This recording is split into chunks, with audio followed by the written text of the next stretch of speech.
시청자 여러분 안녕하십니까? 행복한 미래를 여는 방송 복지TV 뉴스입니다. 사회적 협동조합 방식의 사회복지시설 운영체계 개편이 적합한가에 대해 논의하는 토론회가 열렸습니다. 사회복지시설이 사회복지법인으로 위탁 운영되면서 겪는 문제점에 대한 해결책으로 제시된 건데요. 김지환 기자입니다. 서울시 사회복지사협회 혁신위원회가 기존의 사회복지시설에서 겪고 있는 문제점에 대한 해결책으로 사회적 협동조합 중심의 운영을 제시했습니다. 혁신위원회는 지난 21일 토론회를 열고 사회적 협동조합에 대한 전체적인 설명과 함께 현재 사회적 협동조합이 사회복지시설 운영체계에 적합한지에 대한 논의를 이어갔습니다. 이날 발제를 맡은 사회적 협동조합 도우누리 민동세 이사장은 사람 중심의 협동조합 운영체계를 통해 현재 사회복지사가 겪고 있는 현장의 문제를 해결해야 한다고 설명했습니다. 협동조합은 현장 중심의 조직 형태라고 하는 겁니다. 협동조합은 공통의 필요와 욕구를 충족하고 자발적으로 결성되고 공동으로 소유하고 민주적으로 운영되면서 자율적인 조직이다라고 하는 특징인데요.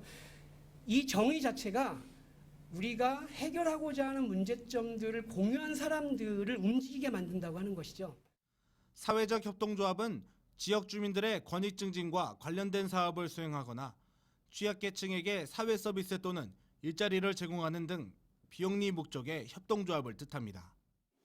사회적 협동조합의 경우 사업의 영역이 자유로워 현장에서 이용자가 원하는 서비스가 보다 원활하게 제공될 수 있다는 장점을 갖고 있습니다.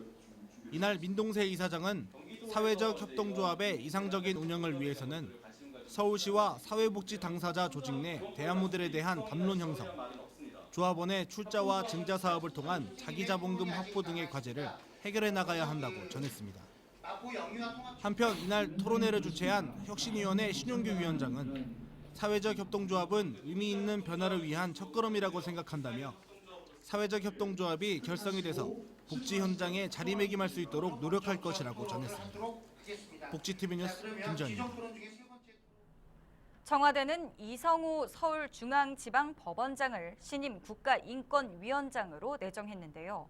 시민사회단체가 청와대의 밀실 인선이라며 내정 철회를 촉구하고 나섰습니다. 정두리 기자입니다. 지난 20일 청와대는 국가인권위원장에 서울중앙지방법원 이성호 법원장 내정을 발표했습니다. 청와대는 법과 정의, 원칙에 충실한 다수의 판결을 했고 합리적 성품과 능력으로 신망이 높다고 인선 배경을 설명했지만 시민사회는 밀실 인선이라며 내정 철회를 촉구하고 있습니다. 인권 문제에 관한 전문적 지식과 경험이 있는지에 대해 청와대가 근거를 제시하지 않고 있고 국가인권기구 간 국제조정위원회가 2008년부터 꾸준히 권고하고 있는 인선 절차 마련을 무시했기 때문입니다. 이에 21일 국가인권위원장 인선 절차 및 투명성 확보를 위한 시민사회단체 연석회의는 내정을 철회하고 투명한 절차에 따른 인권위원장 인선을 촉구하며 기자회견을 열었습니다. 도대체 어떤 기준에 의해서 이 사람이 인권위원장으로 적합하다고 청와대가 판단했는지 기준 자체가 있기는 있는지 전혀 공개된 바가 없기 때문에 저희는 그 기준의 적합성 여부를 판단할 수가 없습니다. 이에 시민사회는 인권 문제에 관한 전문 지식과 경험 여부가 담보되지 않는 인권위원장을 받아들일 수 없다고 지적해 인선 절차와 기준에 맞는 임명을 촉구하고 있으며 국제인권기구 간 조정위원회에 이번 문제를 지적하는 진정을 제기하는 한편 청와대에 질의서를 보내 내정 배경과 철회에 대한 입장을 물을 것이라고 밝혔습니다. 복지TV 뉴스 정두리입니다. 지난 20일은 맞춤형 복지급여 지급이 시작되는 날이었는데요. 시스템 오류로 인해 일부 대상자가 생계급여를 받지 못하는 혼란이 빚어졌습니다. 보건복지부에 따르면 급여 지급 첫날인 지난 20일 맞춤형 급여 시스템에 오류가 발생해 서울과 부산, 인천 등 전국 58개 기초자치단체에서 맞춤형 급여 중 생계급여를 지급하지 못한 것으로 확인됐습니다. 이날 오류는 복지부 행복이음 시스템에서 행정자치부 이호조 시스템으로 급여 수급자 정보를 넘기는 과정에서 전산상 코드에 오류가 발생해 빚어진 것으로 알려졌습니다. 노동위원회가 취약계층 근로자에게 보다 양질의 법률 서비스를 제공하고자 무료 법률 서비스 권리구제 업무 대리인의 변호사를 추가하고 그 수를 확대했습니다. 고용노동부는 노동위원회법 시행령 및 시행규칙에 따라 무료 법률 서비스로 권리구제 업무를 대리할 수 있는 자에 공인노무사회에 변호사를 추가하고 그 수도 500여 명으로 증원했다고 밝혔습니다. 무료 법률 지원 서비스 제도는 노동위원회가 월 평균 임금 200만 원 미만의 취약계층 근로자를 위해 변호사나 공인노무사를 대리인으로 선임해 무료로 사건 처리 법률 서비스를 지원하는 제도입니다. 이 서비스를 받으려면 노동위원회에 부당해고 구제 신청 등을 한 뒤 권리구제 업무 대리인 신청서에 평균 임금을 확인할 수 있는 증빙 자료를 첨부해 제출하면 됩니다.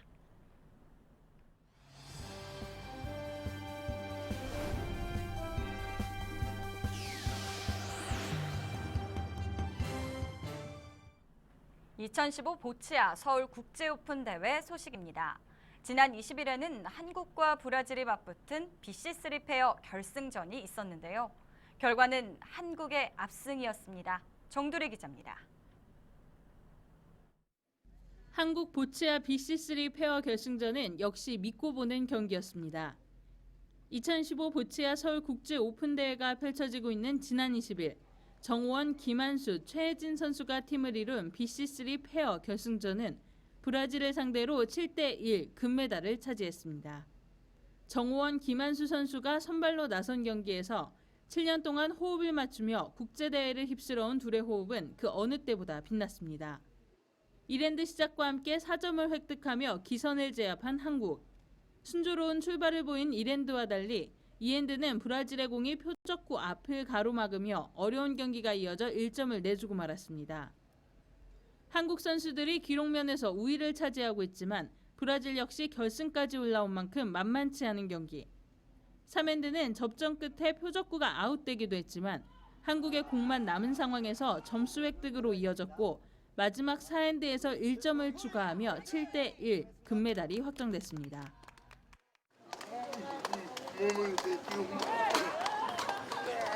몸 건강 상태 좀 안 좋았지만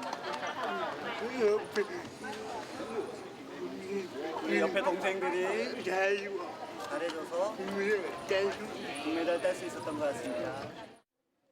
특히 탄탄한 호흡으로 금메달의 영광을 함께한 정우원, 최혜진, 김한수 선수는 든든한 동료에서 가장 어려운 경쟁자로 개인전 경기에 나서게 되며 이들이 보여줄 최고의 기량에 기대가 모아지고 있습니다.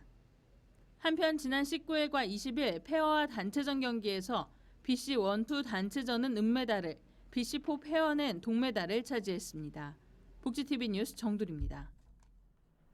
제20회 서울시 장애인 기능경기대회가 한국폴리텍대학 서울 정수캠퍼스 일원에서 22일부터 24일까지 펼쳐집니다. 이번 대회 참가 인원은 300여 명으로 경기 종목은 수치 제어 선방과 컴퓨터 수리, 웹마스터 등 정규 직종 20개 종목과 3차원 제품 디자인, 번역, 자전거 조립 등 시범 직종 6개 종목, 그림, e스포츠 등 레저 및 생활 기술 직종 2개 종목 등 총 28개 종목입니다. 대회 입상자에게는 상장과 메달, 상금, 훈련 지원비 등이 주어지며 전국 장애인 기능경기대회 출전 자격이 부여됩니다. 경기도는 북한 이탈 주민의 정착을 돕기 위한 다양한 정책을 펼치고 있는데요. 이번에는 이탈 주민의 70% 이상을 차지하는 여성 주민의 인권의식 제고를 위해 교육 사업에 착수했습니다. 정유림 기자입니다. 경기도에는 전체 북한 이탈 주민의 30% 정도인 7,500여 명이 거주하고 있습니다. 특히 그중 74%가 여성인데 경기도가 이런 여성 이탈 주민의 성인지력과 인권의식을 높이기 위해 전국 최초로 교육 사업에 들어갔습니다. 농협으로부터 기부금을 지원받아 전문 강사를 양성하고 정착기관인 하나원에서 인권의식 교육을 진행하기로 한 겁니다. 대상은 북부 하나원과 서북부 하나원 120여 명의 여성 이탈 주민입니다. 경기도는 이번 교육을 통해 북한 이탈 여성의 인권의식과 자존감 확립, 그리고 그에 따른 성인지력 강화가 이루어질 것으로 기대하고 있습니다. 북한 이탈 여성이 탈북에서 우리나라에 정착하기까지 그 육체적, 정신적으로 많은 고통이 뒤따르는 걸로 알고 있습니다. 우리 사회에 안정적으로 정착할 수 있도록 이런 사업을 하게 되었습니다. 경기도는 2016년까지 현재 북부와 서북부 하나센터에 한정된 교육을 경기도 전역의 6개 하나센터에서 모두 진행할 수 있도록 확대할 계획입니다. 관련 교육과 여성폭력에 대한 상담을 원할 경우 경기 여성폭력상담소 홈페이지나 유선전화를 통해 확인할 수 있습니다. 복지TV 뉴스 정유림입니다.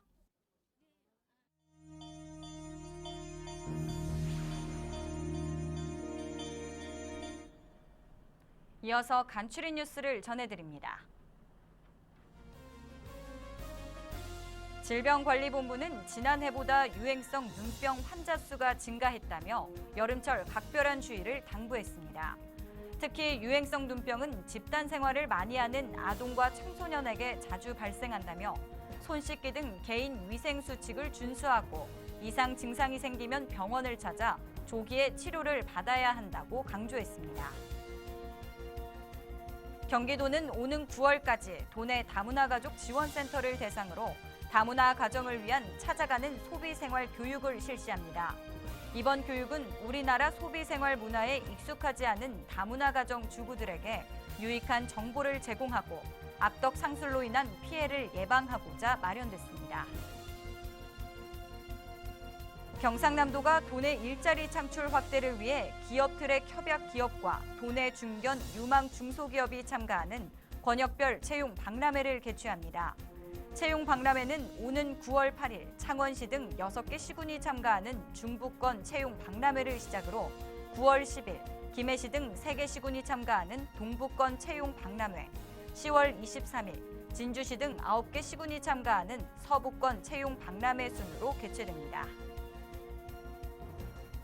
경남지체장애인협회 양산지회 학예수련회가 지난 17일 양산시 에덴밸리 리조트에서 열렸습니다.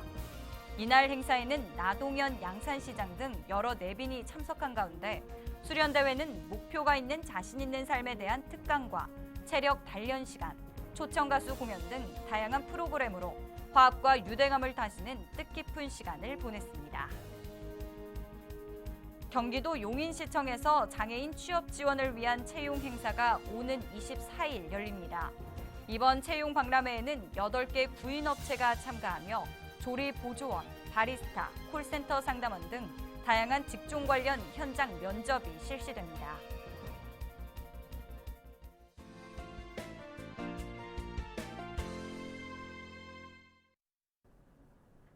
(2015년) 올 한 해 복지 분야 예산은 118조 원으로 작년 대비 11조 5천억 원 증가하였고 예산 증대와 함께 복지 사업이 해마다 크게 확대되고 있습니다. 그러나 정작 국민이 느끼는 복지 체감도는 높아지지 않고 있습니다. 그 원인 중에 하나는 중앙부처와 지자체별로 유사한 복지 서비스가 중복적으로 제공되고 있기 때문입니다. 국민은 국민대로 복지 확대에 대한 혜택을 느끼지 못하고 담당 공무원은 병목 현상에 시달리고 있습니다. 정세 없는 복지 기조를 유지하는 상황에서 복지 재정 효율화를 위해 복지 분야의 유사 중복 사업을 정비해야 할 필요가 있습니다. 마침 정부에서는 지난 5월 국무조정실장 주재로 열린 관계부처 차관급 회의에서 복지 재정 효율화를 위한 구체적인 실행계획 과제를 발표했고 6월 사회보장위원회를 통해 360개 복지사업 가운데 중복되거나 유사한 사업을 통폐합해서 300여 개 내외로 정비하는 작업을 진행하고 있습니다. 문제가 발생할 때마다 새로운 기관을 설립하는 것도 크나큰 행정 낭비일 것입니다. 세월호 사태를 계기로 국내 재난안전을 총괄하는 전문기관이라는 타이틀로 설립된 국민안전처는 부처 내 의료인이 전무할 정도로 공중보건위기에는 취약해서 이번 메르스 사태 때 아무런 역할을 하지 못했다는 지적을 받았습니다. 사회복지 분야도 국민의 삶의 질을 위한 사회 공익의 역할을 수행한다는 측면에서 보다 효율적이고 발전적인 방안이 무엇인지 끊임없이 고민해야 합니다. 현재 복지시설 유형별로 분절되어 있는 각종 기구와 정책 위반 사안도 점검해야 하겠습니다. 현대사회는 수많은 사람이 다양한 이해관계 속에서 복잡하게 얽혀 살아가는 세상입니다. 판단이 흐르면 낭패가 따르기 마련이고 이미 쏟아부은 물은 다시 담을 수 없으므로 정부와 국회는 써야 할 곳과 안 써도 좋을 것을 명확히 분간해야 할 것입니다. 감사합니다. 이야기가 있는 시간, 오늘의 영상 함께 보시죠.